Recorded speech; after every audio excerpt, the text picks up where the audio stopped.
नमस्कार, मैं Arun Kumar Ojha, CM India TV और सीने आजकल न्यूज में आप सभी दर्शकों का स्वागत है। मैं अभी संदेश भोजपुर बिहार के शिव मंदिर सोन नदी किनारे सोन शिव मंदिर के पास हूँ। यहाँ भगत सिंह के जयंती समारोह में आम आदमी पार्टी से कुछ लोग आए हुए हैं। तो आइए सबसे पहले मैं इनसे परिचय लेता हूँ। सर, अपना परिचय। मैं आम आदमी पार्टी भोजपुर जिला का प्रभारी हूँ और हमारे विधानसभा के प्रभारी अनिल गुप्ता जी के निवेदन पर हम लोग भगत जयंती के समारोह में शामिल होने संदेश जी, बैठक का उद्देश्य क्या है?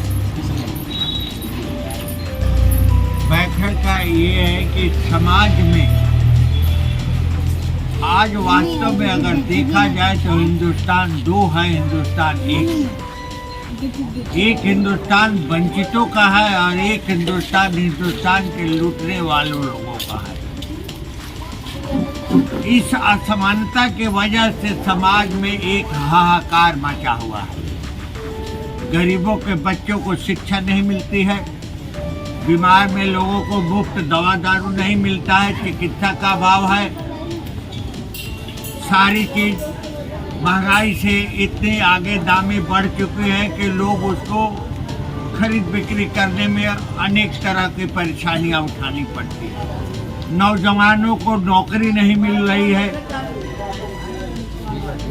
और अन्य जो सुविधाएं हैं वो सुविधाओं का बिल्कुल अभाव है। दुर्भाग्य से 1914 में केंद्र में हमारी भारतीय जनता पार्टी की सरकार बनी के दरमियान में एक भी कदम ऐसा नहीं उठाया जो हिंदुस्तान की जनता को प्राप्त हो सके, केवल जुमलाबाजी करके। उन्होंने कहा था कि जैसे ही सरकार आएगी यहाँ के हिंदुस्तान के हर आदमी को 15 लाख रुपया उनके खजाने में चला जाएगा। क्या हुआ? उन्होंने कहा था कि प्रति वर्ष 2 करोड़ लोगों को रोजगारी देंगे। आज 10 बरस में भी 2 करोड़ का रोजगार नहीं मिला है। महंगाई चरम सीमा पर है। अडानी अंबानी का खजाना दिन पर दिन बढ़ते जा रहा है और हमारे और आपके जैसे गरीबों को 2 वक्त की रोटी पाना भी मुश्किल हो रहा है। ऐसी परिस्थिति में आम आदमी पार्टी एक मील के पत्थर के रूप में साबित करके दिल्ली और पंजाब में अपना शासन किए हुए। उसने 8 साल के दरमियान में मुफ्त बिजली, मुफ्त पानी, महिलाओं को सड़क आवागमन में सरकारी बसों में कोई पैसा नहीं लगता है, चाहे वो पढ़ने जाए, कॉलेज में जाए या अपनी जरूरत संबंधी कामकाज के लिए बसों में घूमती फिरती। किसानों को 1 हेक्टेयर बाढ़ से या सुखाड़ से नुकसान होता है तो 1 हेक्टेयर जमीन में 51,000 का मुहैया होता है। यहाँ 400 रुपया वृद्धा पेंशन मिलता है, वहाँ 3,000 रुपया मिलता है। 18 बरस से ऊपर की जितनी भी औरतें, बच्चियां, माँ बहन हैं, सबको 1 सितंबर से 1,000 रुपया मिलना शुरू हो गया है, जब तक वो अपने पैर पर नहीं खड़ा होता। सैनिक अगर शहादत हो जाता है बॉर्डर पर देश की सेवा में, उसको 1 करोड़ का मुआवजा मिलता है। यहाँ पर नहीं कि किसी ने 5 लाख दे दिया, 3 लाख दे दिया और वो इसको कहते हैं जनता की सरकार, जनता के लिए और जनता का द्वारा। यही प्रजातंत्र है। आम आदमी पार्टी भगत सिंह के सपनों को साकार करने के लिए जो मौका मिला है आम आदमी पार्टी का, उसी सिद्धांत को लेकर के एक हम समानता की व्यवस्था समाज में कायम हो, इसके लिए कटिबद्ध है। इसके लिए हम आंदोलन भी कर रहे हैं। तो क्या बिहार में भी आम आदमी पार्टी चुनाव लड़ेगी सर? बिल्कुल, बिहार में भी लड़ेगी और लोकसभा में भी, जो आगामी 2024 में चुनाव होने वाला है या 2025 में जो बिहार का चुनाव, विधानसभा का चुनाव होने वाला है, उसमें शिरकत करेगी, पूरी ताकत के साथ शिरकत करेगी।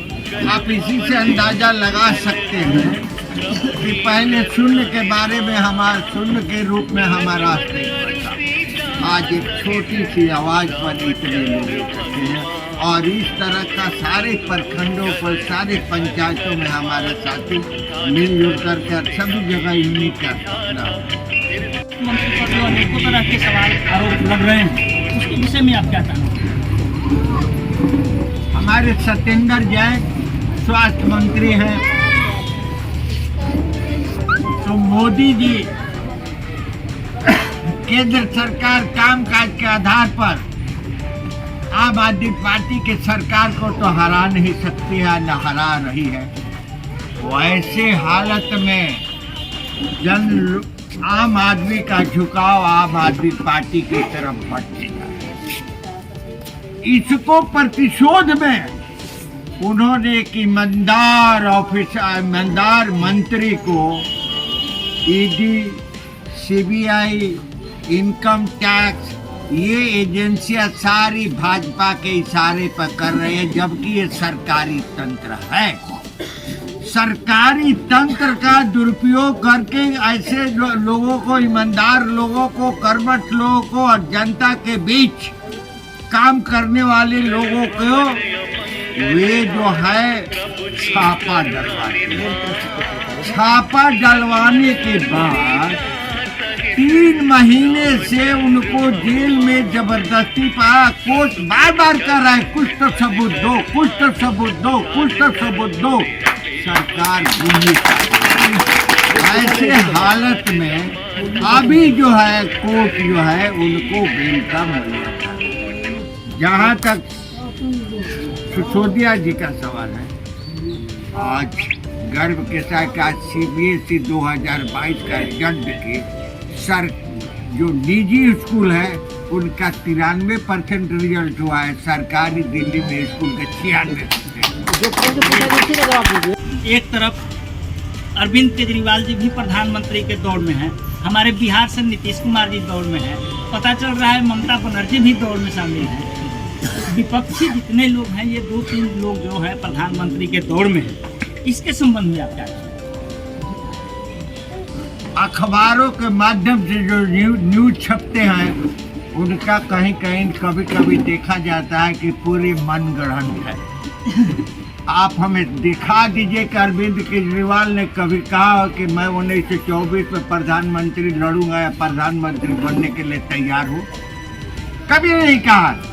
लोग अपने मन से अनुमान लगाते हैं कि प्रधानमंत्री के रूप में ये लोग हैं, लेकिन अगर नीतीश कुमार को भी देखा जाए तो वो भी कभी ऐसा भाषण नहीं दिया। ये पत्रकारों का अनुमान है, आम आदमियों के बीच में इस तरह का भ्रम फैला हुआ है। लेकिन इतना लोगों का एक मन है कि इस भ्रष्ट मोदी को देश से मुक्त कराया जाए और देश के लोगों को जुल्म जो हो रहा है और जो सरकारी तंत्र है, ईडी, इनकम टैक्स, सीबीआई का दुरुपयोग अविलंब बंद। बहुत बहुत धन्यवाद। जिला प्रभारी मिथिलेश कुमार जी से सुना, इन्होंने कटु प्रश्नों का बेबाक उत्तर दिया। बहुत बहुत धन्यवाद। इस बुलेटिन में फिलहाल इतना ही। आप देखते रहिए सिने आजकल न्यूज। नमस्कार।